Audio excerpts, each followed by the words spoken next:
পড়ার বিষয় পক্ষ থেকে বলছি, তোমরা যারা ক্লাস 11-এ পড়ছো এবং যাদের এডুকেশন আছে তাদের সেকেন্ড সেমিস্টারে পড়ছো এবং উচ্চ মাধ্যমিক শিক্ষা সংসদ তোমাদের 7ই মার্চ 2025 সালে দুপুর 3টে থেকে বিকেল 5টা পর্যন্ত পরীক্ষার ডেট ও সময় ঘোষণা করেছেন। ইতিপূর্বে আমরা পড়ার বিষয় পক্ষ থেকে গ্রুপ সি এর প্রথম ইউনিট যে সিলেবাস সাজেশান, সেই সাজেশানটা আমরা দিয়ে দিয়েছি পড়ার বিষয় পক্ষ থেকে। আজকে আমরা যে গ্রুপ সি এর ইউনিট 2 বৃদ্ধি ও বিকাশ এর যে 10 নম্বর এবং 2 নম্বরের সাজেশান, সেই সাজেশানগুলো আমরা দেব। তোমরা জানো উচ্চ মাধ্যমিক শিক্ষা সংসদ এখানে এই চ্যাপ্টার থেকে 10 নম্বরের একটা এবং 2 নম্বরের দুটো কোশ্চেন রেখেছে। একবার দেখিয়ে দিই। দেখো, এই হচ্ছে তোমাদের ক্লাস 11-এর দ্বিতীয় সেকেন্ড সেমিস্টারের এডুকেশন মার্কস ডিভিশন। আমরা ইতিপূর্বে এডুকেশন অ্যান্ড সাইকোলজি এটা চ্যাপ্টারটা সাজেশান দিয়ে দিয়েছি। আজকে আমরা গ্রোথ অ্যান্ড ডেভেলপমেন্ট অর্থাৎ বৃদ্ধি ও বিকাশের যে চ্যাপ্টারটা গ্রুপ সি ইউনিট 2 এর সাজেশান দিচ্ছি, যেখানে 2 নম্বরের দুটো থাকবে এবং 10 নম্বরের 4টে থাকবে, অর্থাৎ টোটাল 14 নম্বরের থাকবে। এই প্রসঙ্গে বলে রাখি, আমরা যে কোশ্চেনগুলো দিয়েছি সেখানে 10ও আছে, 2ও আছে। তবে 10-এ যেগুলো দিয়েছি, যেমন ধরো বংশগতি ও পরিবেশ, প্রথম প্রশ্নটা দেখো, এটা খুব ইম্পর্ট্যান্ট। বংশগতি ও পরিবেশের সংজ্ঞা দাও। এটা 2 নম্বরেও আসতে পারে। বংশগতি কাকে বলে বা পরিবেশ কাকে বলে, এদের উপর শিক্ষার ভূমিকা, বা বংশগতির উপর শিক্ষার ভূমিকা আলোচনা করো বা পরিবেশের উপর শিক্ষার ভূমিকা আলোচনা করো, এটাও কিন্তু 2 নম্বরে আসতে পারে। কাজেই কোশ্চেন একটু হয়তো বেশি হয়ে গেছে 10 নম্বর আর 2 নম্বর মিলিয়ে, কিন্তু প্রকৃতপক্ষে বেশ কমেই যাবে, কারণ আমরা এরকম রেখেছি 10 নম্বরেও রেখেছি, আবার 2 নম্বরেও রেখেছি, একাধিক প্রশ্ন আছে। যাই হোক, 2 নম্বর প্রশ্নটা দেখো। তবে 10 নম্বরে যে 3টে স্টার দেওয়া আছে, এই প্রশ্নগুলো তোমরা খুব ভালো করে পড়বে। 2 নম্বর প্রশ্নটা দেখো, বৃদ্ধি ও বিকাশের নীতিগুলো লেখো এবং এদের শিক্ষাগত তাৎপর্য লেখো। ঠিক একই কথা আবার বলে দিই, এরপর থেকে আর বলবো না। যেমন বৃদ্ধির দুটি নীতি লেখো বা বিকাশের দুটি নীতি লেখো, বা বৃদ্ধির শিক্ষাগত তাৎপর্য আলোচনা করো 2 নম্বর, বা বিকাশের শিক্ষাগত তাৎপর্য আলোচনা করো 2 নম্বর। আমরা 3টে পয়েন্ট লেখার চেষ্টা করব, মিনিমাম একটা পয়েন্ট, যা নাম্বার থাকবে একটা পয়েন্ট বেশি লিখব।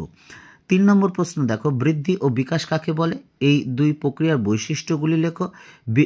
বৃদ্ধি ও বিকাশ প্রক্রিয়ার মধ্যে সম্পর্ক নির্ণয় করো। 4 নম্বর, বৃদ্ধি ও বিকাশের শিক্ষাগত প্রভাব বা ফলাফল আলোচনা করো। 6 নম্বর, বিকাশের ক্ষেত্রে বংশগতি ও পরিবেশের ভূমিকা আলোচনা করো। 7 নম্বর প্রশ্ন, শিক্ষার্থী হলো বংশগতি ও পরিবেশের মিথস্ক্রিয়ার ফল আলোচনা করো।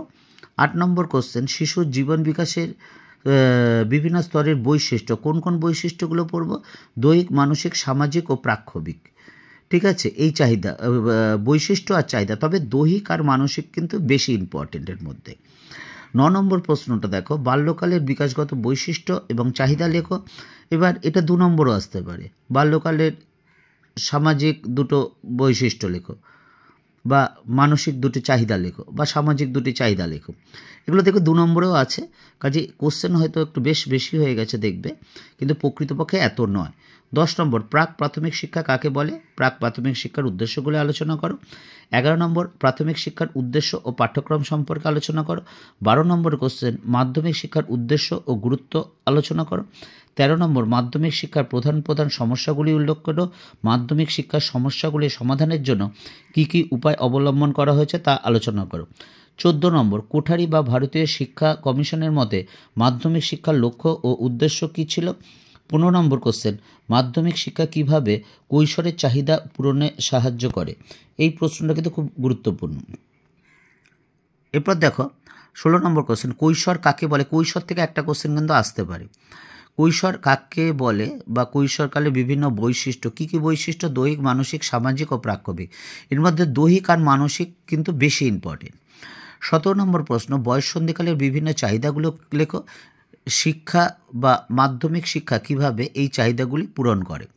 এই ছিল মোটামুটি 10 নম্বরের কোশ্চেন। এইবার আমরা 2 নম্বরের কোশ্চেন শুরু করব। দেখো, এই চ্যাপ্টার থেকে 2 নম্বরে দুটো প্রশ্ন থাকবে। প্রথম প্রশ্ন হচ্ছে, পরিণমন কাকে বলে। 2 নম্বর, পিঁয়াজের মতে বিকাশের বিভিন্ন স্তরগুলি লেখো। 3 নম্বর, বৃদ্ধিতে নিরবিচ্ছিন্ন ধারাবাহিক প্রক্রিয়া বলা হয় কেন। 4 নম্বর, ব্যক্তিগত বৈষম্যের নীতিটি লেখো। 5 নম্বর বংশধারা কাকে বলে, 6 নম্বর বংশধারার ধারক কাকে বলে, 7 নম্বর বংশধারার বৈচিত্র্যের নীতি কী, 8 নম্বর সাদৃশ্যের নীতি বলতে কী বোঝো, 8 নম্বর 9 নম্বর ডিএনএ ও আরএনএর পুরো নাম এবং এদের কাজ কী, 10 নম্বর পরিবেশ ও প্রাকৃতিক পরিবেশ কাকে বলে, 11 নম্বর মনুষ্যসৃষ্ট পরিবেশ কাকে বলে, সাংস্কৃতিক পরিবেশ কাকে বলে।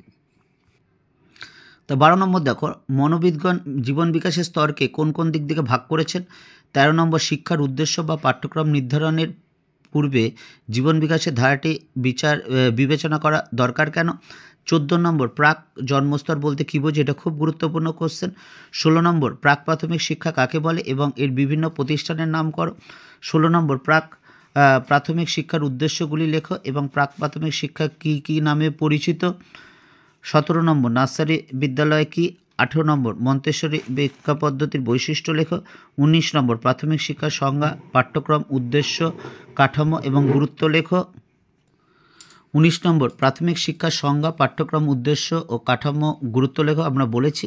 20 নম্বর কোশ্চেন দেখো, 1986 সালে জাতীয় শিক্ষানীতিতে প্রাথমিক শিক্ষার জন্য কী ধরনের পাঠ্যক্রমে সুপারিশ করা হয়েছে।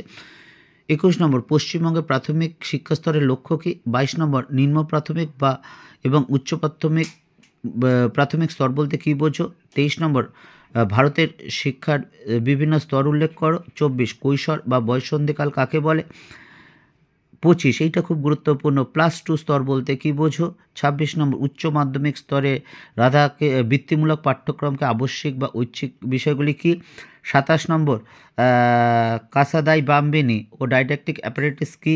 28 নম্বর প্রাথমিক শিক্ষার দুটি প্রয়োজনীয়তা ও সমস্যা লেখো। 29 নম্বর শিক্ষার অধিকার আইন বলতে কী বোঝো। 30 নম্বর কৈশোর বা বয়ঃসন্ধিকাল একটি মনোবৈজ্ঞানিক চাহিদা উল্লেখ করো। 31 নম্বর মাধ্যমিক শিক্ষা কিভাবে কৈশোরের চাহিদা পরিতৃপ্ত করে, এটা দেখবে 10 নম্বরেও আছে। যাই হোক অনেকগুলোই 10 নম্বরে আছে। 32 নম্বর শিক্ষা মিথস্ক্রিয়া বলতে কী বোঝো। এই মোটামুটি এইখান থেকে 2 নম্বর ছিল, সংখ্যায় দেখাচ্ছে 32, আসলে এখানে হয়তো 15-16টা হয়ে যাবে। যাই হোক তোমরা এগুলো পড়ে খাতায় লিখে আমরা চেষ্টা করব এগুলো দিয়ে দেওয়ার, নোটগুলো লিখে বুঝে মুখস্থ করো। আর 10 নম্বরগুলো যেগুলো দেওয়া হয়েছে ওগুলো কিন্তু যেগুলো খুব গুরুত্বপূর্ণ 3টে করে স্টার দেওয়া আছে, ওগুলো নোট করে আমরা চেষ্টা করব দিয়ে দেওয়ার। বলতে পারছি না সব দিতে পারবো কিনা, অবশ্যই চেষ্টা করব। সেগুলো বুঝে মুখস্থ করে একাধিকবার কিন্তু লিখো। পড়া বিষয় পক্ষ থেকে এতটুকুই, অগ্রিম শুভেচ্ছা। তোমরা জানো আমরা আমাদের এই চ্যানেলের মাধ্যমে ইতিহাস, শিক্ষাবিজ্ঞান, দর্শন এবং রাষ্ট্রবিজ্ঞান এই নিয়ে আমরা প্রশ্ন বা সাজেশান বা নোট যাই বলো না কেন সেগুলো দিয়ে থাকি। ক্লাস 10-এর ইতিহাস শুধু, আর 9, 11, 12 বা গ্র্যাজুয়েশনে কলকাতা বিশ্ববিদ্যালয়ে আমরা এই সাবজেক্টগুলো কিন্তু নোট বা সাজেশান দিয়ে থাকি। যদি ভালো লাগে বা যদি তোমার প্রয়োজন মনে হয়, যদি উপকৃত হয়, তাহলে এই চ্যানেলটি লাইক করো বা সাবস্ক্রাইব করো এবং আমাদের সাথে থেকো।